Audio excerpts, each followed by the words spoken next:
السلام عليكم ورحمة الله وبركاته. أهلا بكم حبايبي على قناتي على اليوتيوب بتاعتنا ده. طبعا في ناس طلبت مني كتير قوي جدول الضرب. في ناس عندها مشكلة، ولادنا دلوقتي على امتحانات، على أبواب الامتحانات، ربنا يوفقهم. فأنا قلت بسرعة كده أنزل لكم فيديو يساعدهم في مذاكرة جدول الضرب بدون حفظ. هو بسيط جدا وسهل قوي، عشان ولادنا يبقى بالنسبة لهم جدول الضرب يقدروا يجيبوه أو يقدروا يحسبوه من غير حفظ.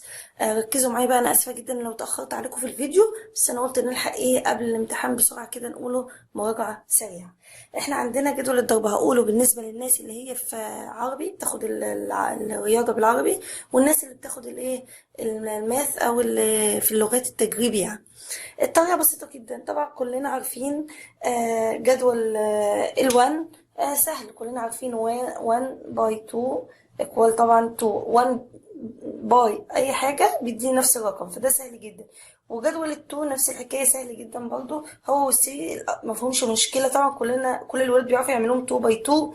طبعا بيضاعفوا الرقم بيبقى 4 او اللي هي 2 في 2 هيدينا سوري 2 في 2 بيدينا كام؟ 4. ان احنا بنضاعف العدد، فده طبعا الموضوع ده منتهي وسهل جدا. فنيجي بقى للارقام اللي هي بتلخبط الاولاد. ايه بقى اللي بيلخبط الاولاد؟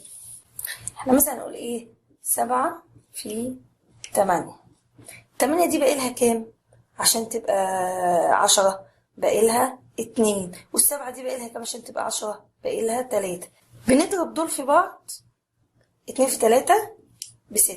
طيب ونيجي نعمل هنا ماينس 7.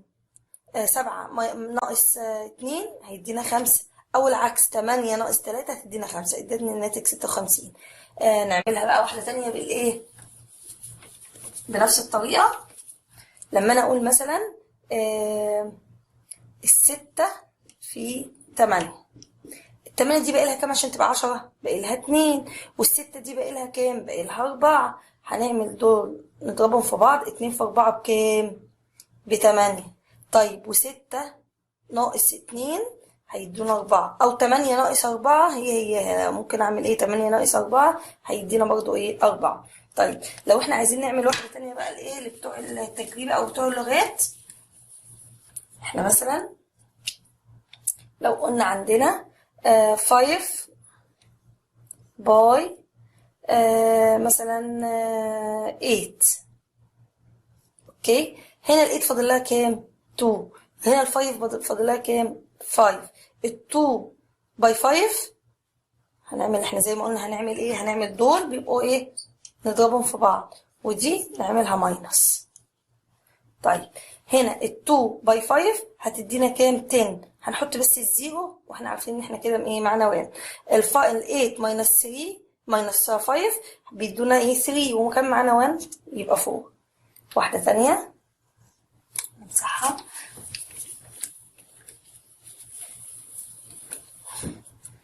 لما انا اقول مثلا 7 باي 9، ال7 دي باقي لها كام عشان تبقى 9؟ عشان تبقى 10 باقي لها، نعملها بلون تاني عشان تبقى باينه، باقي لها 3.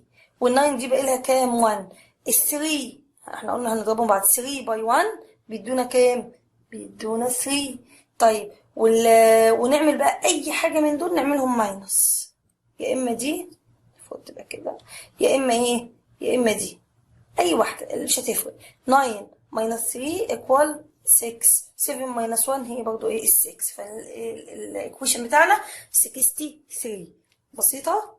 طيب في طريقه بقى اسهل بقى من ده كله، بس الجدول الناين بس انا هقولها لكم برضو، الولاد هينبسطوا بيها قوي. انا عندي ولادي الصغيرين مبقاش عندهم مشكله في جدول الناين بسبب الطريقه دي. شايفين احنا عندنا ادي ايدينا ال10 هم، صوابعنا سوري صوابعنا ال10 هم، صوابع ايدينا بنعمل كده. احنا عايزين دلوقتي 9 فور اكزامبل يعني 9 باي 8.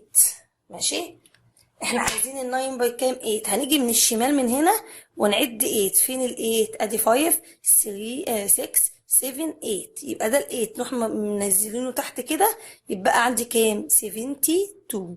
ادي ال7 اهو، والصباع اللي متني بعده 2. طب نعملها تاني بالنسبة للناس اللي هم بتوع العربي. انا عايزة اقول يا جماعة 6 في 9. 6 في 9 فين ايدينا؟ هنيجي من الشمال برضو، احنا عايزين جدول التسعة، عايزين نضربه في كام؟ في 6. فين رقم 6 في ايدينا؟ ادي 5 ودي 6. نروح تانيين ده كده، ماشي، نتني ده كده، ها هيبقى كام؟ ادي 5 اهم، يبقى وادي الاربعة، يبقى كام؟ يبقى 54. ها بسيطة. كمان واحدة نحلكم برضو على البورد. لو انا قلت مثلا 7 في 9، مادام في جدول التسعة ببص للرقم السبعة، ادي ايدينا اهي، بس نيجي من على الشمال، فين رقم 7؟ السبعة اهو، نروح من التانيين وتحت كده، اتبقى معانا كام؟ اتبقى معانا ادي 7 اهو من الناحية دي والناحية دي 3، يبقى ادي اهو بيساوي 7 و3، يبقى الناتج بتاعنا 73. 73 ايه؟ نعملها تاني. ادي إيه؟ احنا في رقم 7، ادي 7 نزلناه، 63 يا جماعة، هتلخبطوني ليه؟ 63 يبقى 63 سوري. طيب لو احنا عايزينها برضو زي ما قلنا بالانجلش بسيطة خالص، لو احنا عايزين مثلا نعمل جدول التن، مع انه سهل جدا، بس احنا هنعملها برضو ايه، لو 9 في 10 هيساوي كام؟ ادي ايدينا اهي، احنا عايزين نضرب التسعة في كام؟ في العشرة. طب فين العاشر؟ اهو نزلناه، اللي هو الاخير ده نزلناه كده، اتبقى عندي كام؟ اتبقى عندي اهم، ادي دول 9، هنروح حاطين التسعة ونبص بعد الرقم ده مفيش حاجة، يعني صفر، بنحط صفر، يبقى 9 في 10 ب90. ده في جدول بقى التسعة سهل جدا. مثلا 9 في 3، ادي بسيطة اهي، احنا هنضرب التسعة في كام؟ في 3. فين رقم 3؟ 1 2 3، نروح تانيين رقم 3 كده اهو، اتبقى لي كام؟ اتبقى لي 2 اهو من الناحية دي قبل الصبع المتني، وسبعة بعد الصبع المتني، يبقى 2 و7 يبقى 27. يا رب تكون الفكرة وصلت. بالنسبة للناس برضو اللغات، لو أنا هقول 4 في 9، 9 باي 4، احنا عندنا ال9 هنضربها في الفور، فين رقم 4 على صوابعنا؟ من اليسار يا جماعة، من الليفت من الشمال، 1 2 3 4، هننزل الفور كده، اتبقى عندي كام؟ 36. بنشوف الأرقام اللي قبل الصباع اللي متني، ده يبقى التنز، ده العشرات، وده الأحاد، يبقى 36. اتمنى تكون الفكره وضحت، واتمنى تكون الجدول كده بقى سهل بالنسبه لنا.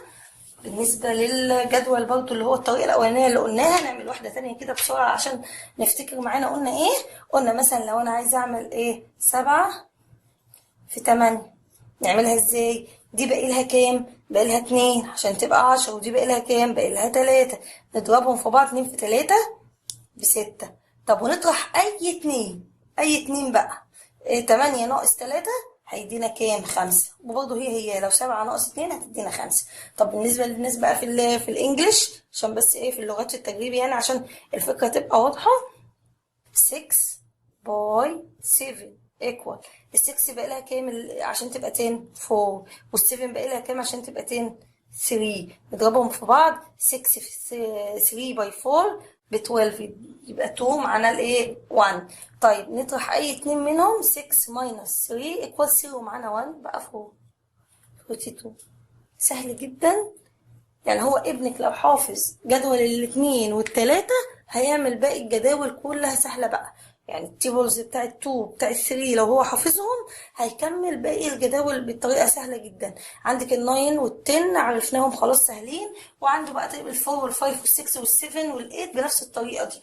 التن قلنا سهل جدا، التن بنحط زيرو، يعني 2 باي 10 بنعمل ايه؟ نحط التو دي ونروح حاطين قدامها الزيرو. الثري مفيهاش مشكلة خالص، بنحط الثري دي ونحط قدامها الزيرو. الفور بنحط الفور كده ونحط قدامها الزيرو. نفس الحكاية في العربي. 5 في 10 بنعمل ايه؟ بنحط الصفر 5. 6 في 10 بنعمل ايه؟ نحط الايه 6 ونحط قدامها صفر. خلاص سهلة جدا، مفيش أي مشكلة. ده كان فيديو بسيط وسريع عن جدول ضرب أو التيبلز بتوعنا، عشان الناس اللي داخلة على امتحانات مراجعة سريعة كده. أتمنى تكونوا استفدتوا منها، وأتمنى أكون عرفت أوضحها لكم إن شاء الله. ولو في أي استفسار أو أي حاجة، أو محتاجين أي حاجة بالنسبة للمواد الدراسية، طبعا ناس كتير ما تعرفش أنا أصلا تيتشر، مدرسة. فلو حد محتاج أي حاجة أنا معاكم لحد جريد 4 في أي مادة، ولحد بقى الثانوي معاكم في الانجليش. لو احتجتوا اي شيء انا معاكم. اشوفكم في فيديو تعليمي اخر، والسلام عليكم ورحمة الله وبركاته.